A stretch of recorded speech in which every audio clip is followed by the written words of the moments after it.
Muito bem, nós estamos aqui para mais um programa nesse canal do YouTube, onde nós estamos gravando um comentário bíblico para você, tipo videoteca, para que você tenha um comentário do Novo Testamento completo, com todos os capítulos, versos, livros do Novo Testamento.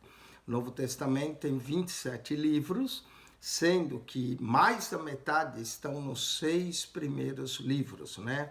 Mateus, Marcos, Lucas, João, Atos e Romanos tem mais da metade do Novo Testamento. E os outros 21 livros é a outra metade, não é? Nós já estudamos 1 Coríntios, estamos na carta de Paulo aos 2 Coríntios, uma carta cheia de ternura, de amor, onde Paulo defende o seu ministério apostólico, uma carta mais pessoal, enquanto em 1 Coríntios ele trata dos problemas da igreja de Coríntios, em 2 Coríntios é uma carta terna, cheia de amor, cheia de consolo, não é? E defesa do seu ministério.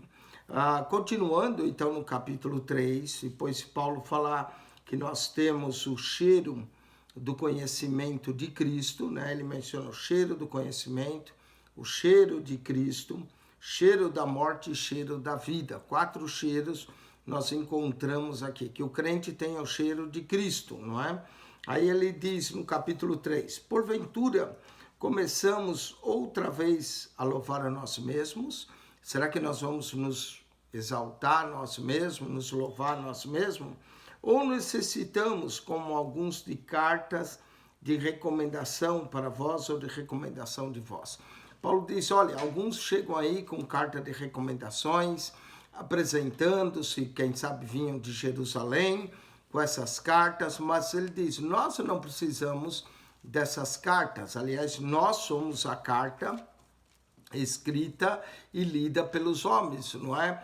Então, enquanto alguns necessitam de carta, nós não necessitamos de carta de recomendação. Olha só o que ele diz, porventura começamos outra vez a louvar a nós mesmos, ou necessitamos, como alguns, de carta de recomendação para vós, ou de recomendação de vós? Verso 2, vós sois a nossa carta escrita. A própria igreja de Coríntios era a carta de Paulo, né? Vós sois a nossa carta escrita em nossos corações, conhecida e lida por todos os homens, não é? Então, a própria igreja de Coríntios era a carta conhecida e lida por todos os homens. Aí ele diz, porque já é manifesto que vós sois a carta de Cristo.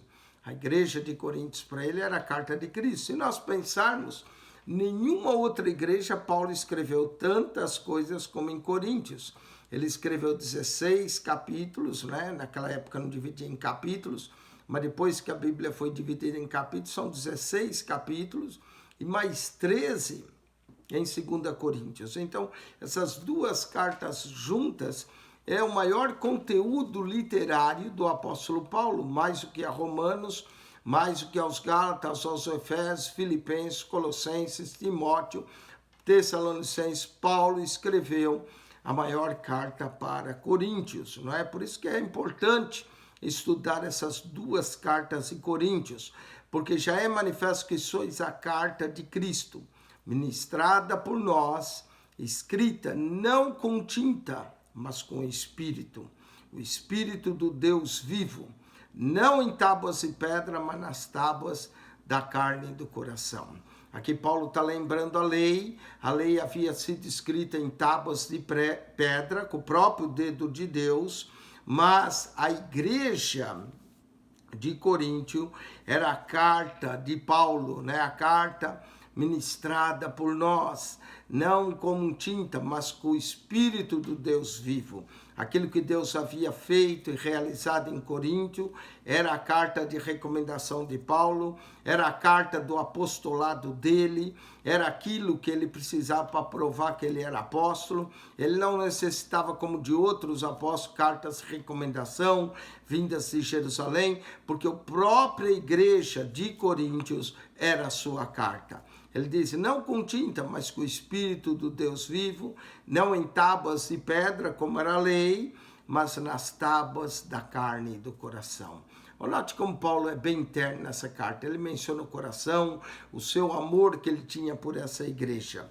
E é por Cristo que temos tal confiança em Deus. A confiança em Deus vinha de Cristo, não é? Dessa igreja.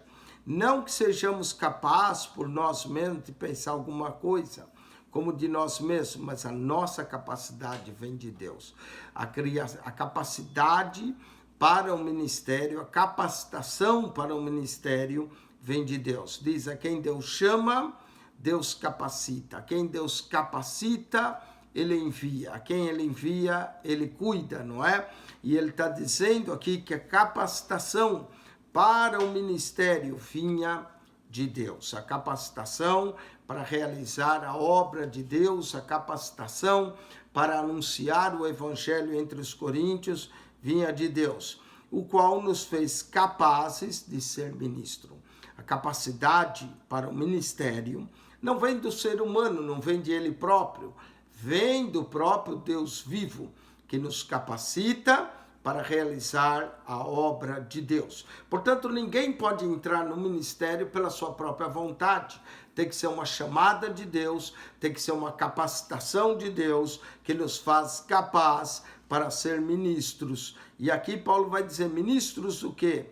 Verso 6, de um novo testamento. De um novo testamento, uma nova aliança, novo concerto, a nova aliança proclamada por Cristo. Nós somos capazes de ser ministro desse novo testamento, que é o que nós estamos estudando aqui.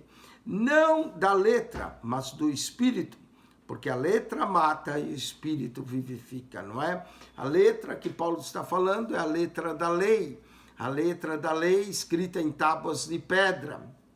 Essa matava, mas o espírito traz vida, não é? Tem gente que usa esse verso para contrariar o fato de você estudar teologia. Tem irmãos que eu já ouvi dizer: não, você vai estudar para quê? Teologia, a letra mata.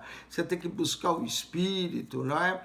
E aí eles usam a letra mata. Eu falo: é verdade, a letra mata a tua ignorância, mata a tua falta de conhecimento, não é? Então, presta atenção, não é? Paulo não está falando aqui de você, contra você estudar, que ele próprio estudou aos pés do Gamaliel.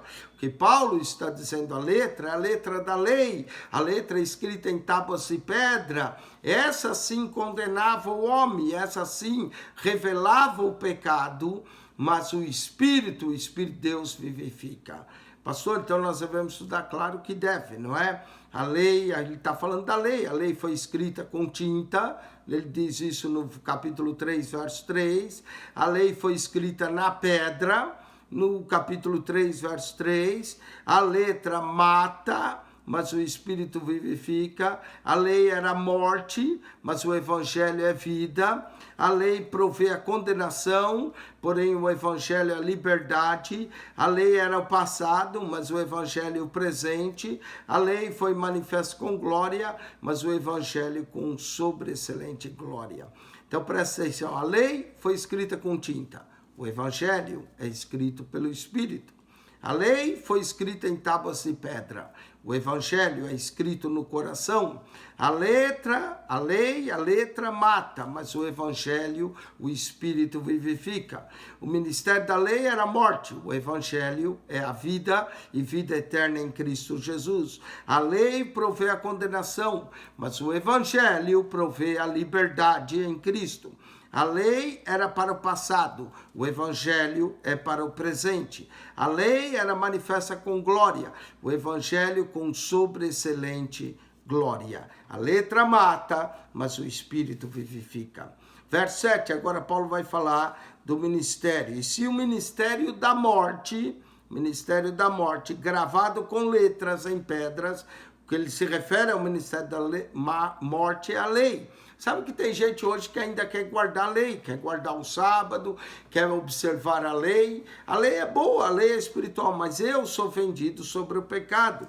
E a lei gera um ministério da morte, gravado com letras em pedras, veio em glória. Ela veio em glória, de maneira que os filhos de Israel não podiam fitar os olhos na face de Moisés. Olha, se a lei, que era um ministério da morte, veio em glória, de tal forma que os filhos de Israel não podiam fitar a face de Moisés por causa da glória do seu rosto, no qual era transitória, era apenas por um tempo.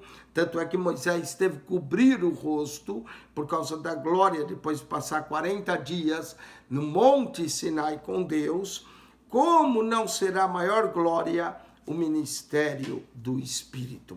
Se o ministério da lei gerou a morte, não é porque a letra mata, mas foi dado em glória, eles não podiam contemplar, quanto mais é a glória do ministério do Espírito. Porque se o ministério da condenação foi glorioso, muito mais excederá o ministério da justiça. Para Paulo, a lei era o ministério da morte. Para Paulo, a lei era o ministério da condenação, porque apontava para o pecado.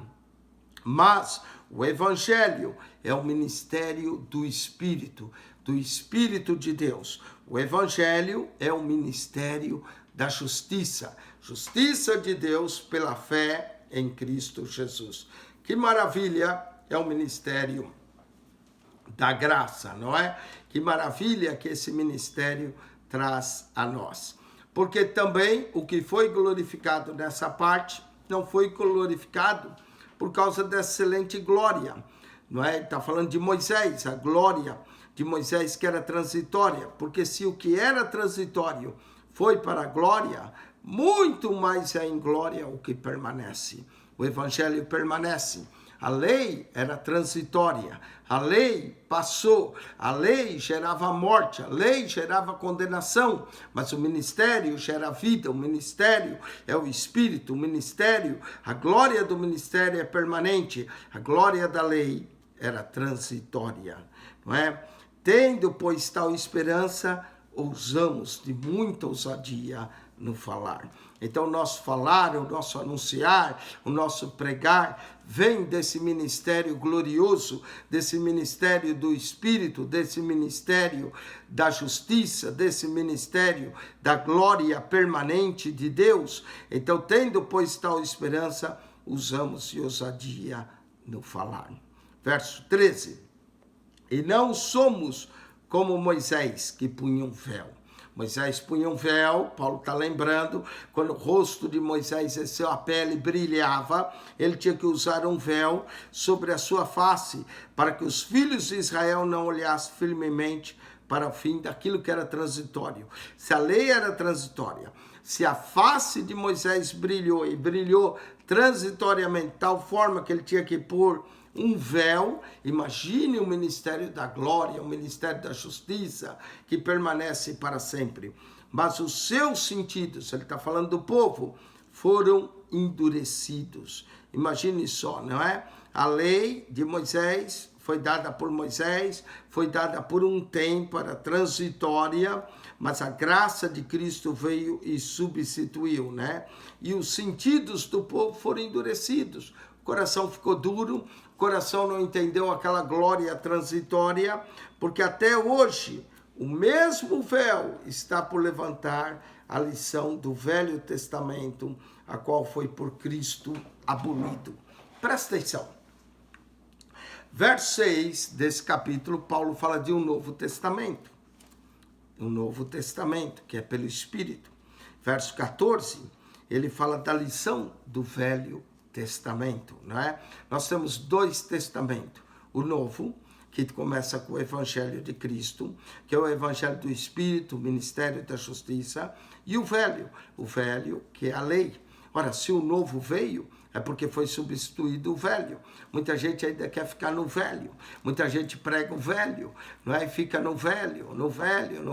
Olha, nós podemos pregar no velho, mas desde que o velho aponte para o novo. O que o velho revela é a Cristo, não é? Mas os seus sentidos ficam endurecidos, porque até hoje o mesmo véu está por levantar a lição do Velho Testamento. No Velho Testamento há um véu, não é? Mas esse véu pode ser aberto. Quando Cristo morreu na cruz, o véu O véu do templo foi rasgado de cima a baixo, não é?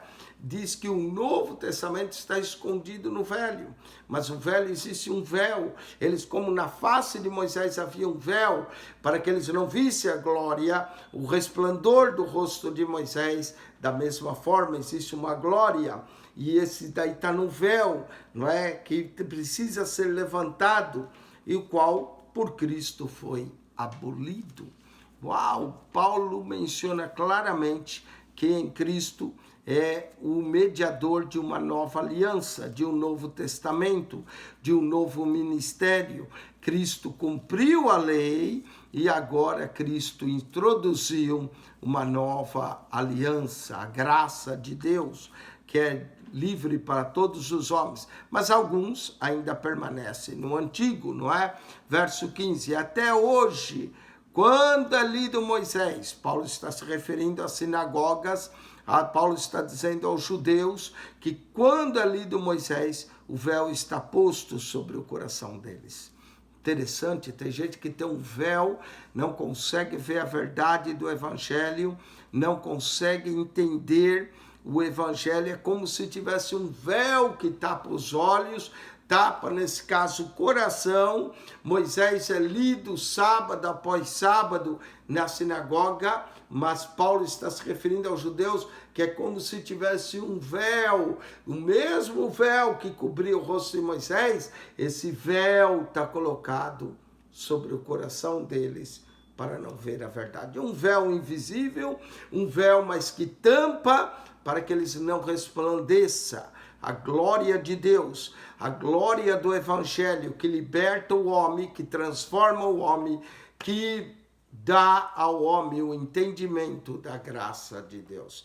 Olha, Paulo, em 2 Coríntios, apesar de ser uma carta pessoal, aqui ele está ensinando uma verdade profunda que ele mesmo descobriu, que ele mesmo, quando fariseu, observador da lei de Moisés, não conseguiu ver a justiça por Cristo. Mas um dia a luz lhe apareceu, brilhou-lhe e ele conseguiu ver a glória de Deus. E ele entendia o que acontecia com o seu povo. O povo era lido Moisés, ouvia Moisés, sábado após sábado, mas estava posto um véu sobre o coração deles, de forma que a glória do evangelho não resplandecesse.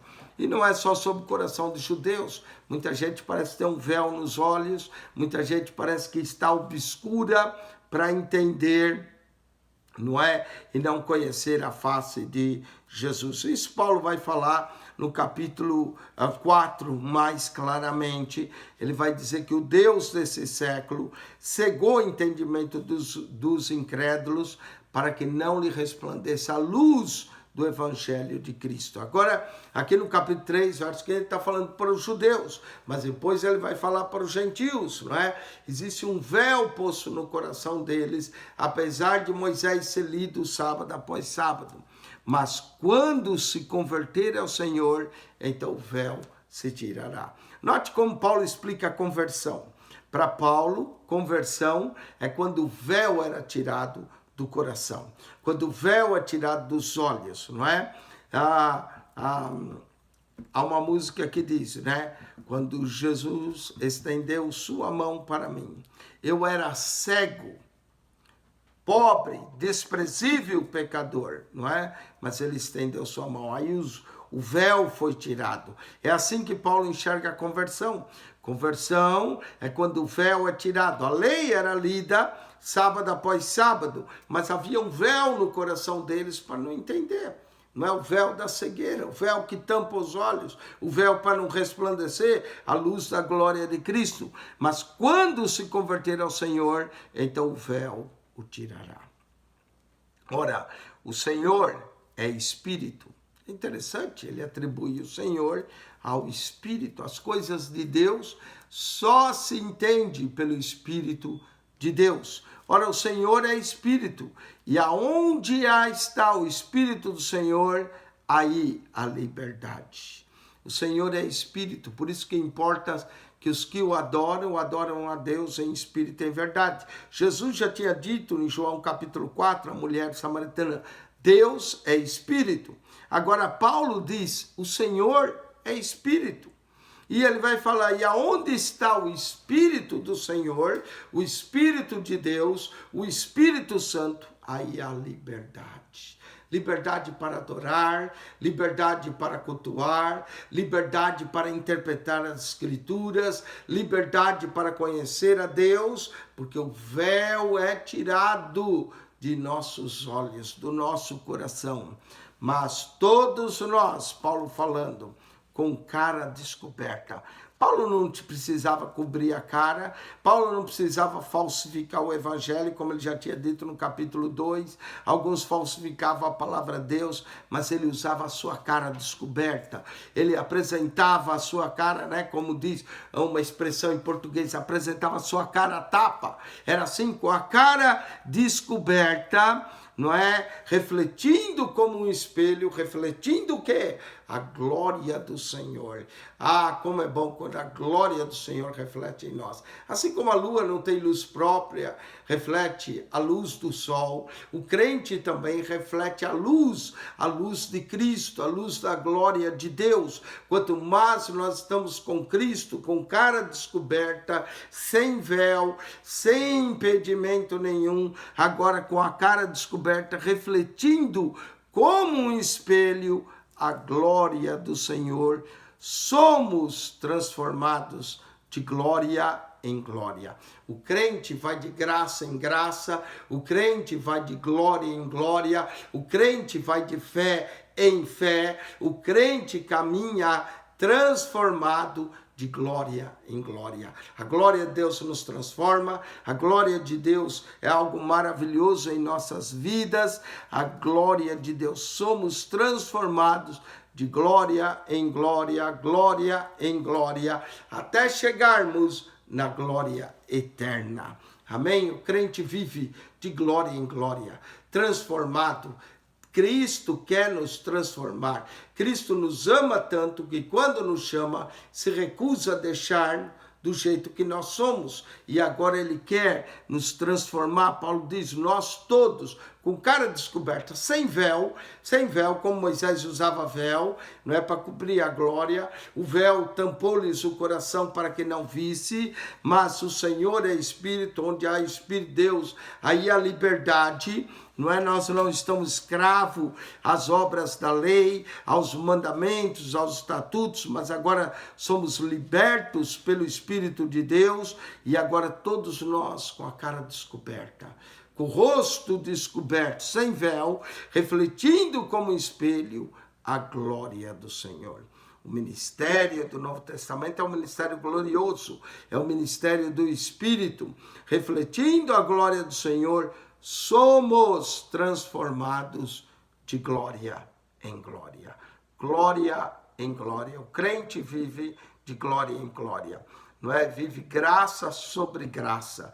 Fé sobre fé. Amém? Mas somos transformados de glória em glória. A glória da presença de Deus, a glória da palavra de Deus, a glória do Espírito de Deus, a glória do conhecimento de Deus, a glória do poder de Deus, a glória da paz de Deus. Oh, glória, glória, glória e glória para todos sempre. Somos transformados de glória em glória na mesma imagem. Olha como a imagem de Deus perdida pelo pecado, a semelhança de Deus que foi perdida pelo pecado, essa imagem de Deus volta para nós, essa semelhança de Deus volta para nós e nós somos transformados de glória em glória, como Paulo diz, na mesma imagem como pelo Espírito do Senhor. Quem é que opera em nós? O Espírito do Senhor, a glória da presença do Senhor, a glória do Espírito do Senhor, a glória da palavra do Senhor, a glória do poder do Senhor, a glória do conhecimento do Senhor, a glória da paz de Deus que excede todo entendimento. Que glória maravilhosa é a glória da palavra de Deus. E nós, com o rosto descoberto, podemos ser transformados de glória em glória. Que ministério glorioso! É o ministério do Espírito, é o ministério da graça, é o ministério da justiça de Deus, é um ministério glorioso. Com isso, nós concluímos o capítulo 3, nós vamos voltar para o capítulo 4, assista o comentário do capítulo 2, do capítulo 1, assista as introduções, são duas, uma introdução e depois o esboço que nós fizemos da segunda carta, uma carta cheia de amor, uma carta pessoal, uma carta gloriosa do ministério de Paulo, a defesa do seu ministério, a explicação desse ministério, como ele é superior à lei, como a lei estava escrita tábuas e pedra, mas o ministério, o evangelho está escrito em nosso coração. Que Deus vos abençoe ricamente em Cristo Jesus. Quem esteve convosco para mais programa, Pastor Eugênio Piacentini, divulgue o nosso canal, fale para os seus amigos, mande o vídeo, pega o vídeo, mande para alguém se você gostou desse vídeo, ajude-nos a divulgar, que o nosso propósito é que você conheça essa palavra maravilhosa, palavra gloriosa, que você se interesse pela palavra de Deus, que você estude a palavra de Deus, que você aprenda mais a palavra de Deus, que a sua alma seja alimentada pela palavra de Deus e que esses estudos que nós estamos fazendo aqui possa despertar em você o desejo de conhecer mais esse ministério glorioso da palavra de Deus, esse novo testamento, um novo testamento, amém? Em Cristo Jesus. Que Deus vos abençoe. Eu vou terminar, como eu termino todos os meus programas, com aquela bênção apostólica que se encontra nessa carta de 2 Coríntios, no capítulo